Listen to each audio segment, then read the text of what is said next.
as the wife of the Reverend Bozeman, you know, I should be pious and unassuming and, well, just a good minister's wife. And I am. I really I am. But sometimes I'm just drowning in black. Sometimes I just need some excitement in my life.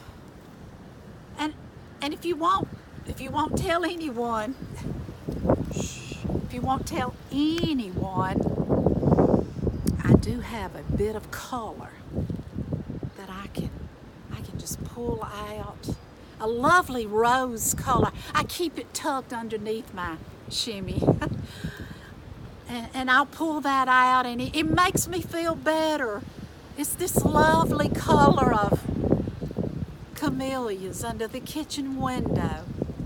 So today I have pulled out my pretty scarf of color to make me feel better, and I have to do that. I know as a minister's wife that I should dress in black, and we do live in this Victorian time where black is acceptable, but it's not always acceptable with me. Oh, I do wear it to church, of course, with my black hat and my black gloves and all in black shawl. I wear it to church, and sometimes, I don't know why, but sometimes I will peek during those prayer times. I do. I peek as the Reverend is giving his wonderful, long, glorious prayers.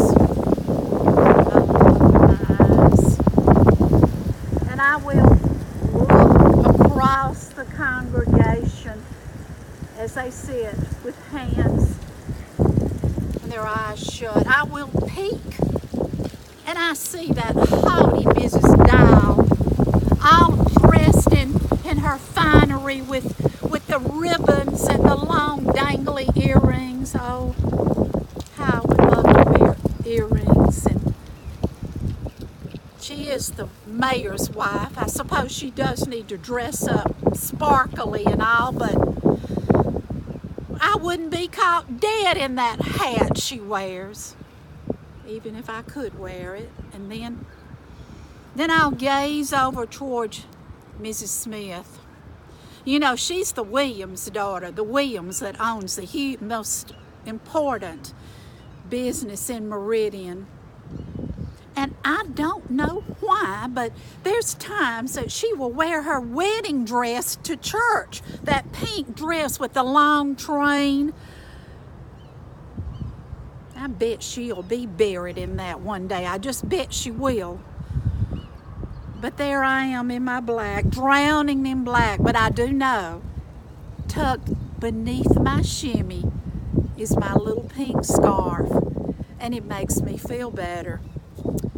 Oh yes, I'm in charge of the ladies' sewing circle, and I always gather food for the orphans, and I help the needy, and I am dedicated to those duties. I am really. But there's times that I need a friend to talk to like I'm talking to you, that I need someone who will let me express my desires and express my unhappiness and my wonderful times as well. And the Reverend, he's pious and he's a good man. He does a wonderful job as pastor here at the church.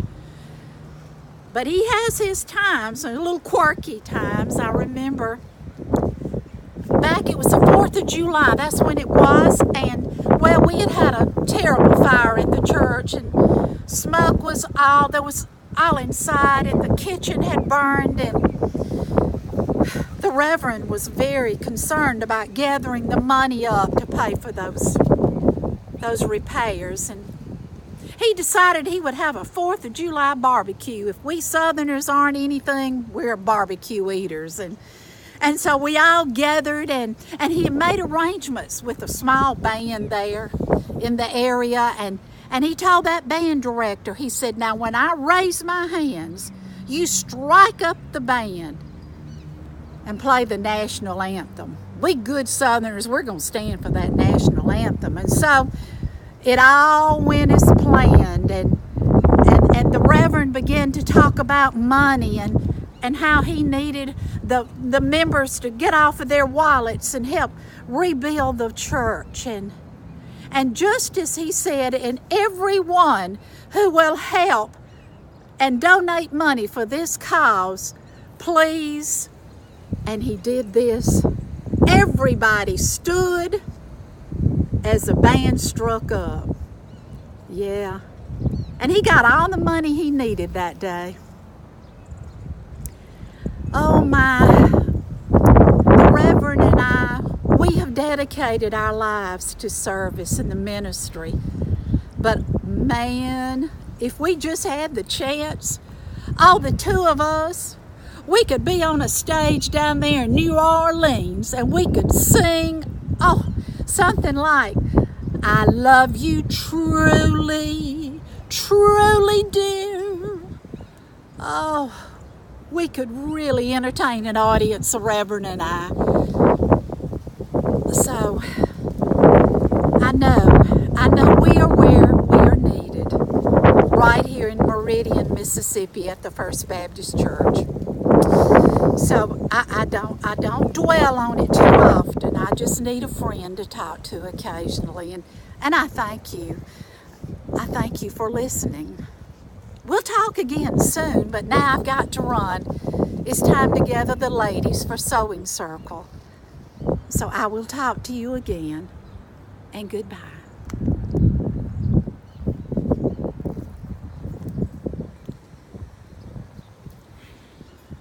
All right, let me see it.